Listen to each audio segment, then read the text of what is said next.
গাজীপুরের শ্রীপুরে বেশি টাকা বেতনের চাকরির প্রলোভন দেখিয়ে পোশাক শ্রমিক কিশোরীকে ধর্ষণের অভিযোগে শ্রীপুর থানায় মামলা রুজু হয়েছে। মামলায় একটি বেসরকারি ব্যাংকের এটিএম বুথে নিরাপত্তা কর্মী লিটন মিয়াকে আসামি করা হয়েছে। সোমবার ১৬ জুন দুপুর ১২টায় ভুক্তভোগী ওই কিশোরীকে স্বাস্থ্য পরীক্ষার জন্য গাজীপুর শহীদ তাজউদ্দিন আহমেদ মেডিকেল কলেজ হাসপাতালে পাঠিয়েছে পুলিশ।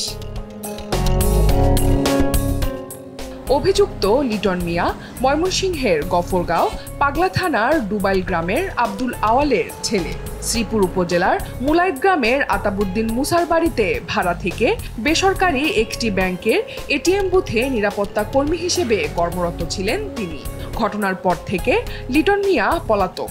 ভুক্তভোগী কিশোরীর বাড়ি নেত্রকোনা জেলার কলমাকান্দায়। সে বাবা মার সঙ্গে শ্রীপুরের একটি গ্রামে ভাড়া বাড়িতে থাকে।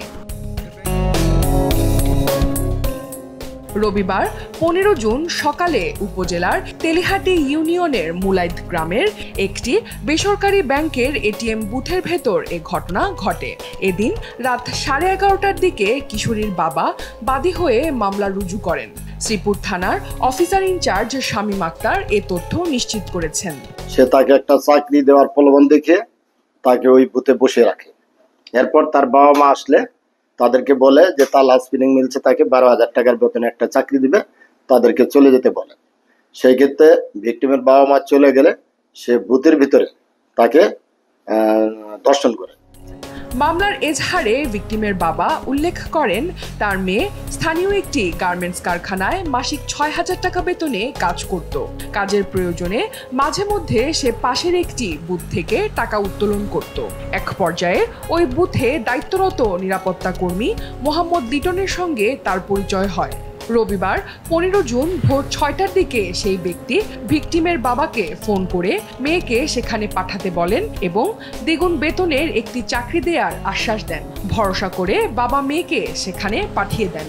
ওই কিশোরীর বাবা আরও জানান, বুথে যাওয়ার পর লিটন মিয়া তার মেয়েকে বুথের ভেতরে থাকা থাই গ্লাস দিয়ে আটকানো ছোট্ট আরেকটি কক্ষে নিয়ে তাকে হত্যার হুমকি দিয়ে জোরপূর্বক ধর্ষণ করেন। পরে ভুক্তভোগী কিশোরী বাড়িতে গিয়ে তার বাবাকে ঘটনাটি জানায়। অভিযুক্তের ভাই একই বুথে নিরাপত্তারক্ষীর দায়িত্বে ছিলেন। দুই ভাই আলাদা আলাদা শিফটে নিরাপত্তার কাজ করতেন। ভাইয়ের বিষয়ে জানতে চাইলে তিনি জানান, আমার ভাই, আমরা দুই ভাই এখন 12 ঘন্টা করে 24 ঘন্টা ডিউটি করি। তা মেয়ের সাথে বলে চাকরি নিয়ে এবার চাকরি লইয়ে দিব। ওই মেয়ে আইসে, ওই মেয়ে নিয়ে এখানে কি করছে না করছে আমি জাস্ট আমি 2টা বাজে শুনছি যে মেয়ের সাথে হ্যাঁ অকর্মণ কাজ করছে। এখন তো সে কালকা এই কাজ করার পরে তো মানুষে জানছে, কালকার থেকে হ্যাঁ উদাও হয়ে চলে গেছে। আমি কালকা দুপুর 2টার থেকে এই পর্যন্ত ডিউটিতে আছি এখানে।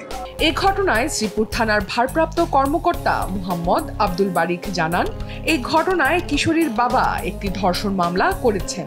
এছাড়াও পুলিশ খুব দ্রুত ধর্ষককে গ্রেফতার করবে বলে আশ্বাস দেন তিনি।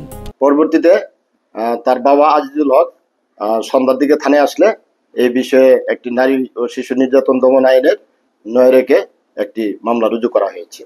উক্ত আসামি পলাতক রয়েছে, তাকে গ্রেফতারের জন্য জোর চেষ্টা অব্যাহত আছে। অনন্যা দাস, দেশ টিভি।